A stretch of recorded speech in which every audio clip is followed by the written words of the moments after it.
Et salut à tous les amis, c'est CryptoPartage, c'est un plaisir de vous retrouver pour cette vidéo d'analyse du 23 mars 2021. Malheureusement, on est dans le rouge. Bitcoin, comme toujours les lundis, j'ai envie de dire en ce moment, il a décidé de partir dans le rouge. Donc il est venu chuter jusqu'à 53 000 dollars dans la nuit, toucher le gros support dont je vous parlais depuis un petit moment et je vais vous en reparler dans l'analyse technique en deuxième partie de vidéo. Du côté évidemment des altcoins, et ben dans la grande majorité, on a suivi Bitcoin, notamment Ethereum qui est hyper corrélé, vous le savez maintenant, à Bitcoin, donc 1700 dollars pour Ethereum. J'ai dit Litecoin, il me semble.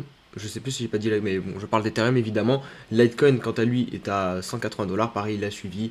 DOT 35 dollars, Chainlink 27. Mais on a quand même quelques performances, notamment Theta qui continue de pump 11 dollars. Et il me semble qu'il a intégré le top 10 sur CoinMarketCap. Ça serait à vérifier. Mais en tout cas, vraiment grosse perf de Theta.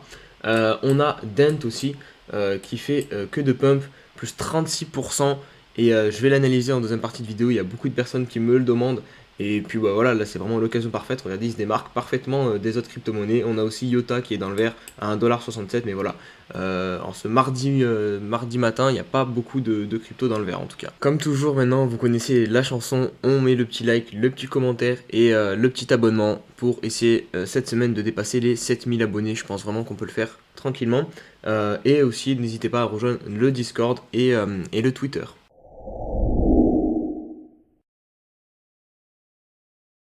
Allez, on va débuter ces news avec un petit peu de graphique pour essayer de se rassurer sur le petit crash qu'on est en train de vivre. Parce que voilà, comme d'habitude, à chaque fois qu'il y a un tout petit crash, il y a beaucoup de personnes qui paniquent mais qui oublient de prendre du recul. Et là, du coup, vous avez un graphique du Bitcoin en mensuel tout simplement. Donc depuis là, vous voyez, ça remonte jusqu'à 2013. Donc vous voyez qu'on est dans un beau canal et que voilà, il n'y a pas raison de s'inquiéter. Là, vous voyez, on a juste perdu en fait, c'est cette mèche là qu'on a perdu. Même sur le mois de mars, on est en hausse. Donc voilà, il n'y a vraiment aucune raison de s'inquiéter actuellement. On enchaîne avec ce graphique partagé par ChartsBTC. D'ailleurs, je vous invite vivement à le suivre pour ceux qui sont sur Twitter ou me suivre moi parce que du coup, je retweet souvent ces tweets. Donc voilà, si vous voulez, parce que vraiment, il fait du bon boulot. Il partage vraiment des graphiques très pertinents et surtout des graphiques qui vous permettent encore une fois de prendre du recul, surtout quand on a des petites corrections comme on est en train de vivre aujourd'hui. Donc voilà, là vous avez un graphique qui remonte toutes les grosses corrections qu'on a eu sur Bitcoin et vous voyez que là actuellement c'est plutôt ridicule, on est juste sur un moins 10% depuis le top avec cette mèche ici et on est déjà venu atteindre rien que pour ce bull run un moins 28% à peu près il me semble. Mais si on vient sur les anciens bull runs, notamment en 2017, vous voyez qu'on était passé même plus loin que les moins 30% à plusieurs reprises et le bull run n'avait pas été remis en question. Donc voilà, pas de quoi s'inquiéter encore une fois pour cette petite correction. Ada Cardano croulerait sous les demandes de DApps. C'est Charles Hoskinson, pardon, donc tout simplement le créateur de Cardano qui s'est encore exprimé sur ce sujet-là, puisqu'il avait déjà balancé il y a quelques jours ou semaines, je sais plus, je crois que c'est dit aussi dans cet article, que plus de 100 entreprises étaient prêtes à passer sur Cardano quand la blockchain sera opérationnelle, parce que là elle ne l'est pas. Les smart contracts sur la blockchain Ethereum devraient arriver à la fin du mois de mars. Donc voilà, c'est imminent. Apparemment, on aurait beaucoup d'entreprises du coup qui voudraient passer sur la blockchain, j'allais dire Ethereum, la blockchain Cardano du coup. Donc voilà, c'est à surveiller. Après, évidemment, je pense que c'est pas dans son intérêt de ne pas hyper les gens. Il vaut mieux faire de la hype que de rien dire du tout. Donc après, on va voir si c'est réellement juste de la hype ou s'il y a réellement quelque chose de concret derrière et si vraiment beaucoup d'entreprises rejoignent la blockchain Cardano. Donc voilà, rendez-vous dans quelques semaines pour voir ce qu'il se cache derrière Cardano. Un teaser balancé hier sur le Twitter officiel de Uniswap. Donc voilà, c'est très certainement pour annoncer la V3 d'Uniswap qui devrait sortir maintenant de façon très imminente. Évidemment, beaucoup de personnes ont en tête le potentiel airdrop de cette V3. On verra si l'histoire se répète pour Uniswap.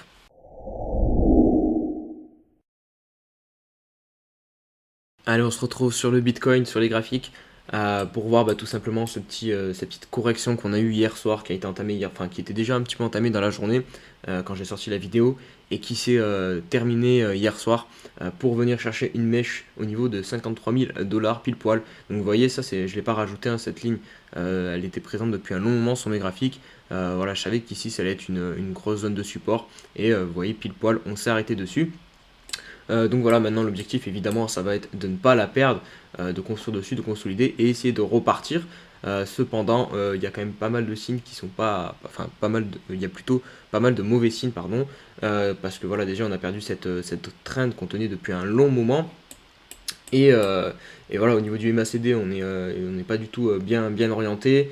On a juste au niveau du RSI un potentiel premier creux et un peut-être deuxième creux ascendant qu'on peut détecter ici, vraiment très très léger. Vous voyez ici, hop, et là, hop, on est en train de refaire un petit creux. Mais ouais, il n'y a pas vraiment de bon signe, si ce n'est qu'on est sur maintenant un gros support et qu'il va falloir voir si on va tenir. Après, voilà, au niveau du court terme, je pense que jusqu'au 26 mars et l'expiration des contrats futurs, on va avoir énormément de volatilité pour faire peur à pas mal de personnes. Je pense qu'il y a un petit scénario à jouer. Donc vraiment, ça m'étonnerait pas qu'on fasse des énormes mèches, notamment des mèches qui pourraient venir mècher jusqu'à beaucoup plus bas, jusqu'à 45 000. Parce que je crois que le max pain est à 44 000. Voilà, on pourrait venir mècher jusqu'à ces niveaux-là et faire vraiment paniquer pas mal de personnes. Donc voilà, ça va être très important de quand même surveiller les clôtures sur des unités de temps beaucoup plus grandes, notamment le daily, de ne pas s'enflammer, parce que voilà, à court terme, c'est ça qui fait paniquer les mains faibles, en fait, de faire des gros excès de volatilité, mais sur du court terme uniquement. Et sur du long terme, si on a des clôtures intéressantes, voilà, il n'y aura pas raison de paniquer. Encore une fois, si on se met en weekly, voilà, on n'est pas non plus, voilà, c'est pas la catastrophe, on est quand même toujours haussier, il n'y a aucun problème sur ça. Vous voyez ici, on a quand même une petite trend qui s'est dessinée avec quelques points de contact. Dessus, on a cette mèche-ci, on a cette clôture-là, on a cette clôture-là, on a le début de la mèche ici. Donc vous voyez, on est pile poil sur cette trend. Ça serait quand même intéressant de ne pas la perdre en weekly. Parce que voilà, sinon ça chaufferait un petit peu plus. Pareil, on a le RSI qui est au-dessus de 70, ça serait intéressant de le garder, de le conserver, je pense, pour la suite du bull run. Donc voilà, mais pour l'instant, il n'y a vraiment pas de raison de s'inquiéter sur Bitcoin. On va faire aussi un petit point rapide sur Ethereum parce que voilà, il y a eu du mouvement du coup, mais encore une fois, c'est totalement similaire au Bitcoin. Voilà, vous voyez, on a perdu ce support des 1770 dollars. Hier, je vous ai dit que si on perdait DR, on avait de grandes chances de corriger, d'aller beaucoup plus bas et même revenir sur cette zone-ci. Alors, on s'est arrêté un peu avant. Vous voyez, ici, on avait aussi travaillé. Donc voilà, ça c'est, vous voyez ici tout ça, on a quand même beaucoup de travail. Donc voilà, on s'est arrêté sur cette zone-ci pour l'instant, les 1670 dollars. Mais encore une fois, je vous le dis, on est vraiment totalement corrélé au Bitcoin sur Ethereum. Vous voyez le RSI, je vous l'ai montré sur Ethereum, là on est en 4 heures. Pareil, sur Bitcoin, pardon, c'est exactement la même chose. Donc vraiment, c'est un graphique similaire au niveau du court terme sur Ethereum. Sur ce moment weekly, pareil, on a la même trend.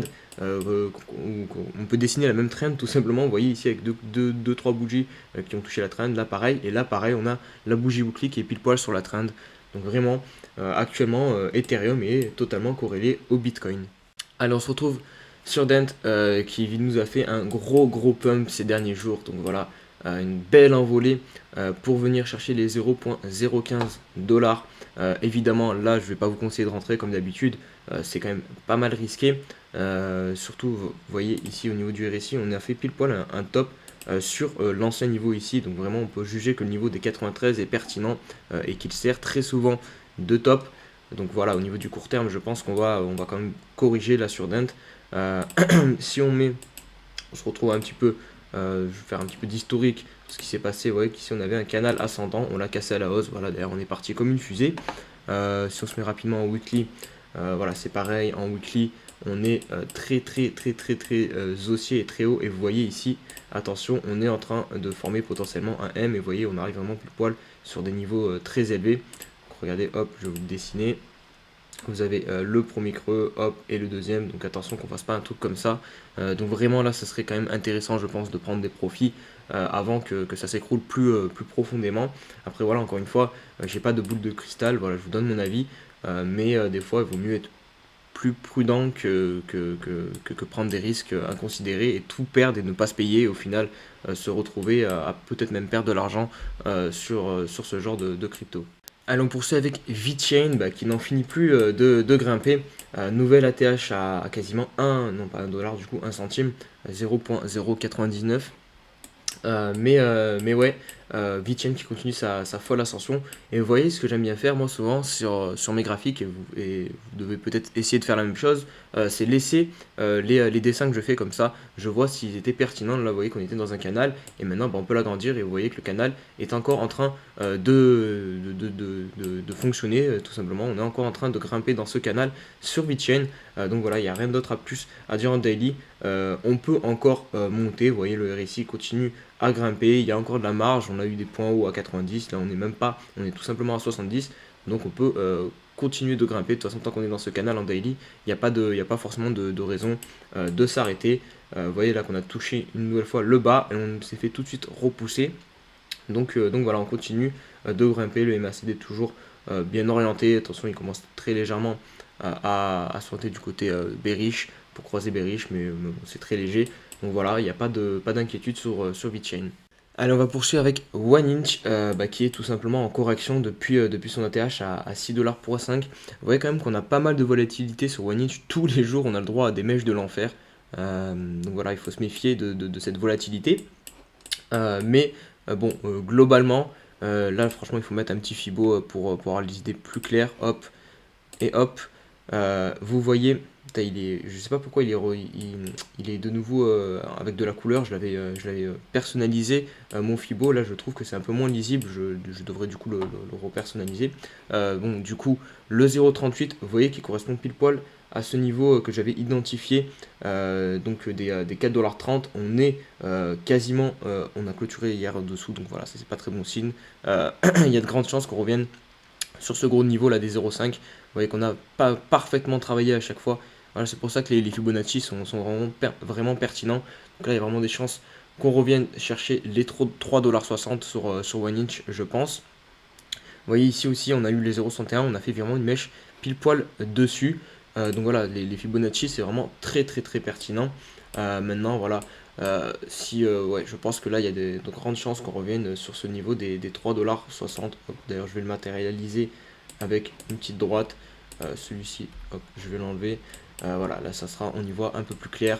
Donc voilà, on est quand même pile poil aussi sur la MA21, donc possible qu'on se fasse repousser au niveau du court terme. Mais je pense que d'ici quelques jours, il y a beaucoup de chances qu'on revienne au niveau des 3,60$ sur OneInch du coup. Et pareil au niveau du MACD, regardez, on va potentiellement cross bearish ici. Donc voilà, ça confirme qu'on a des chances de venir s'enfoncer plus bas. Et on va conclure par Ion, qui m'a été du coup pas mal demandé aussi en commentaire. Et c'est très intéressant. Donc ça, c'est un coins de 2017 tout simplement, qui a connu un gros pump. Je sais même pas, bon bref, ça sert à rien de regarder. C'est beaucoup trop haut, on va se concentrer, on va faire étape par étape déjà. S'il atteint des niveaux, par exemple ici, des 0,45$, ça fera déjà quasiment 1 x 2. Donc c'est intéressant. Donc là, vous voyez, on avait eu un triangle descendant qu'on a cassé à la hausse. On a eu venir le pullback dessus. Et d'ailleurs, on a bien pump. Et on a réussi à s'affranchir de ce niveau-ci.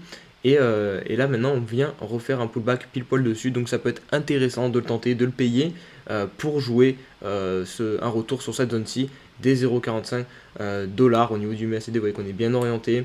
Le RSI continue de monter sur une belle trend. On a quand même peut-être un double top. Faut se méfier. Attendez, je vais vous faire. Hop. Voilà, comme ça. Voilà, si tu la traîne, on va voir. Voilà, il n'y a pas beaucoup de points de contact, donc elle n'est pas forcément très pertinente. C'est un peu n'importe quoi ce que je fais là. Hop, on s'en fout. Du coup, voilà. Donc voilà, je tenterai le pullback sur ce niveau-ci. Ça pourrait être intéressant. Parce que vous voyez qu'ici, on avait vraiment beaucoup travaillé cette résistance. On n'avait pas du tout réussi à la percer. Là, pareil, elle nous avait aussi repoussé. Donc on sait que ce niveau, c'est un niveau de prix très important. Où il y a tout le temps de la réaction.